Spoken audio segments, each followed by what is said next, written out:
Hello. It was lovely to meet you today, Janice. I just wanted to get on and just sort of introduce myself properly, and sort of show you a few bits and bobs that I do, you know. I'm more about sort of raising positivity, you know, solving sort of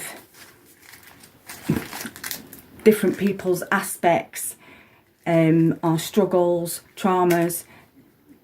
I'm more about sort of going at it in a more spiritual way rather than tablets and things like that, because there are things, herbs, you know, spices, crystals, there are things that, you know, that can boost sort of positivity and happiness, and you know, it's all about sort of unblocking your chakras, which make us completely up. It covers every aspect of health.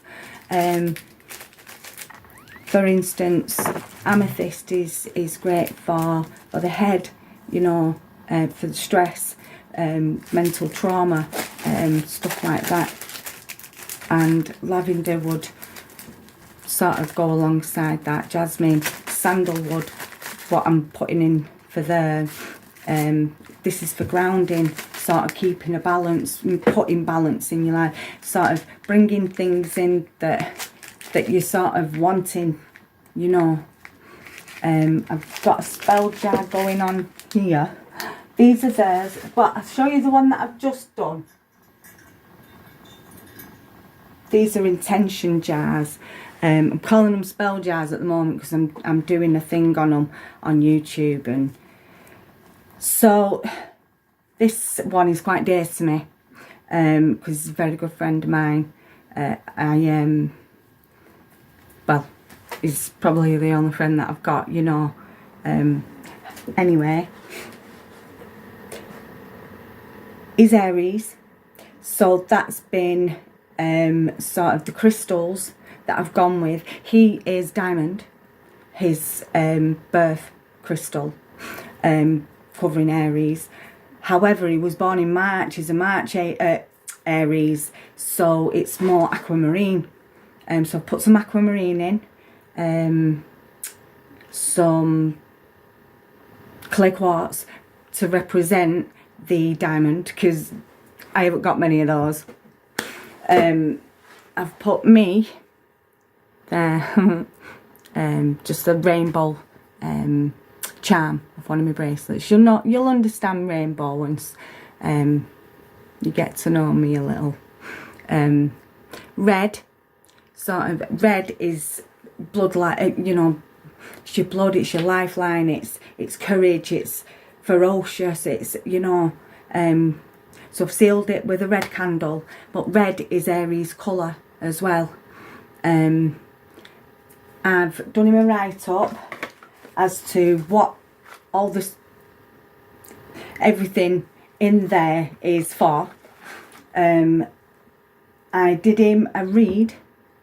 It was a quick, I just took him a little message, and from that message I took an intention and put it into there, and I felt he needed a little bit of spiritual grounding. You know, I think he needs to connect to his higher self and sort of remember that it's not all work. He needs time to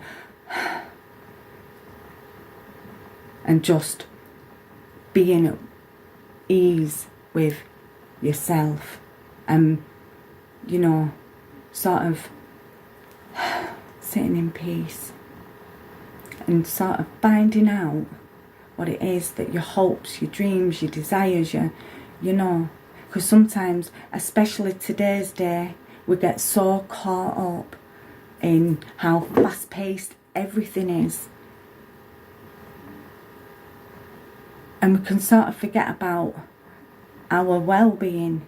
And there is a hell of a lot of mental health around. There is, I agree. I didn't quite believe in it until I sort of suffered with it myself. However, that was a trauma-based problem that got solved, and I've sort of recorded that over a good 2 years, just trying to show the world that positivity, tarot, motivational speeches, affirmations, meditations, they work. And you see me literally on the floor, and purely through turning back to something that was such a hindrance on me, believe me, when I was a kid. But I understand it now completely, and I understand why I am the way I am. And if you want to call it madness, I do. It's my gift, it's my superpower, you know. Maybe it is a mental illness that some may say, ADHD, autism, whatever. I choose to use it and let it, you know, sort of, I don't know what the word I'm looking for, I'm very, very at ease with my mental illness. I've never had one put on me, ever. Will I ever? I don't know. I've never been one to be boxed, you know. I live and I act purely on intention, and my intention is always good. Always. Don't get me wrong, that doesn't mean I'm squeaky clean, because I'm far from it, you know. I've had a very colourful life. But I never act on anything without good intention. I don't. And I think a lot of people sort of forget about intention, you know, and because there's intention and there's doing wrong and stuff like that, you know. It's not about sort of that, you know. And as far as sort of like belief goes and things like that, you know, I always say, if your actions are having impactions, then you've got a problem. You know, if they're not, and it's making you live a little bit more healthier, or making you a bit more aware of others and self-aware, and, you know, then great. But these things don't help our youngsters today, do they? So, my neighbour up the road, my cat got run over today. I'm going to send you this, and then just show you what I've done for him and the sort of thing that I do.